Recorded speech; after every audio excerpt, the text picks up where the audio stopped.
Kia ora koto and welcome to Writing in the Margins.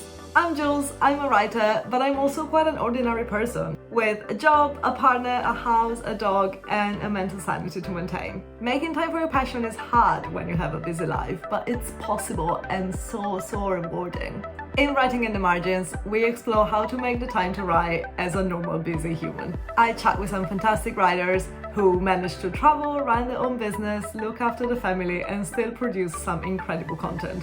And I also share my own tips and tricks that I've learned along the way. I love writing and I know how to make the time for it no matter what. I wrote an entire book while working full-time, maintaining my relationship, hanging out with friends, and moving houses 16 times in 5 months. If you want to know how I did it and how you can too, make sure you click the subscribe button below and never miss an episode on how to make time for your passion as a normal busy person. Now let's get started.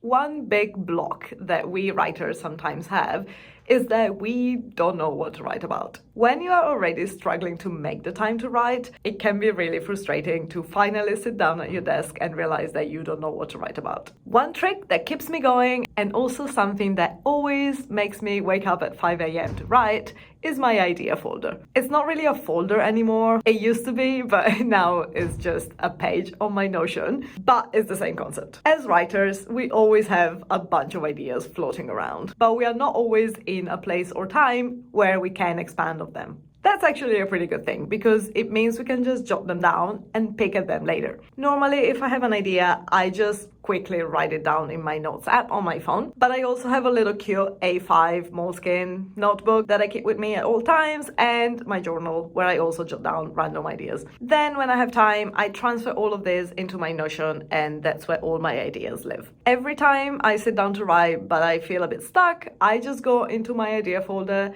and scroll through all my story ideas and just pick one and try and expand on it. There's always something that will inspire me and spark my interest. If you're working hard to make the time to write, make sure it's worth it. Having a folder full of story ideas means you will always have a source of inspiration. And hopefully you won't end up finally making some time to write and just getting stuck on what to write about. I hope this was helpful and thank you so much for stopping by. Speak later.